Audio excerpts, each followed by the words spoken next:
Hotel जगदंबाला मी आलोय. हे आमच्या मित्राचं ओमप्रसाद रोटकरचं हॉटेल आहे. काउंटरला लय भारी मांडतात, लय इतकं शोकेस असं तयार करत ना माणसं, तरी याच्याकडे अशा भरण्या थोड्या कमी येतात. बिस्लरीची बॉटल आता मी घेऊन आला एक जण. होय माझ लाव मिसळ लाव. वा वा वा वा. हर्षद कशी वाटते मिसळ ही? एकदम मस्त वाटते. त्याने इतकं आपण याच्यामध्ये मटकी कोशिंबीर वाटाणा सगळं. वा वा वा. माझी पण मिसळ आली. हा तू खाल्लं काही? आमचा व्यायामाच पार्टनर आहे, पण त्यांनी मला मिसळ चारायला चालू केली. का बरं? हा डाएट करतोय, डाएट कवर करायचा. कवर करायचं म्हणजे जवळ तू खायला घालशील तवर.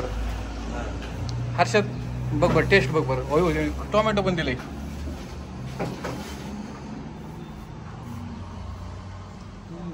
तरी घे तरी घे तरी घे ना.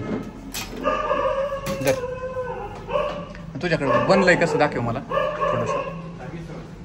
मिसळचं कसा बनवून ठेवतो तो रस्सा?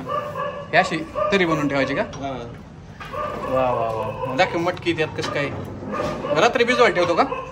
हा भजे पण काढतो का तू? हा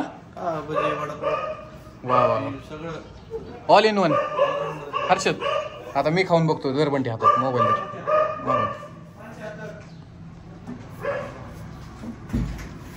सुरुवात कशी करायची असते सांग? तू जनरली ज्यावेळेस मिसळ खातो असं का नाव फेमस झाले लोकांचे? तुझ्या हॉटेलचं जगदंबा नाव फेमस आहे, पण त्याबरोबर असे नाही का काही काही मिसळ फेमस आहेत. एकाने तर काय केलं, एक मिसळ आहे त्यांनी ती वेब सिरीज काढली होती ऑक्सरवाडी. हा मिसळचं नाव देऊन टाकलं ऑस्करवाडी. हा तसं तुझं नाव ऑलरेडी आपली राशींची देवी नाही कुठं? जगदंबा. हा जगदंबा देवी फेमस आहे. ह्याच्याकडे या दाखव. एका जागेवर कॅमेरा झाला त्याला म्हणाय त्याला विचार कुत्र्याने का त्रास दिला असं मला सांग बरं. कुत्र्याने कुत्र बुकत आहे, पण नवीन माणूस आला की बुकत लगेच. त्याला स्वतःला इफोड असं वायाला इफोड जाता येते. जाऊ दे. त्याचं राशींचं मटन फेमस आहे, शिपे आमटी फेमस आहे.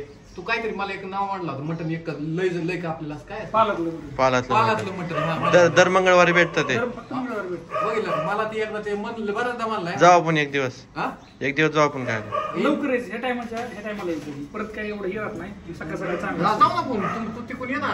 इकडून तुम्ही आलात मी तिकडून येईन. पाळातल्याला 20 किलोमीटर रस्ता असा सुपर आहे ना. जाऊ आपण दोघं जाऊ इथून. पाळातलं मटन एकदा ना खा आता.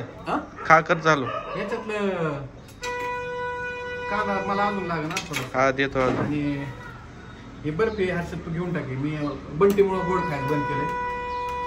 त्यांनी आवर्जून सांगितलंय असं चालायचं नाही म्हणून. गोड खाऊ.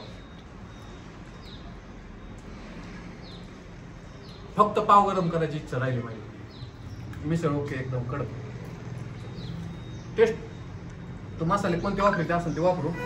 आजकाल हॉटेलवाले सांगत नाही सांगत मसाला किती. पण मी बिर्याणीच्या रेसिपी सांगितलं होतं.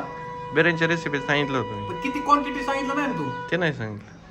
नाही तर तरी एकदा म्हणलं मी बिर्याणी बनवून खाणार बरं का ह्या प्रोसेसनी.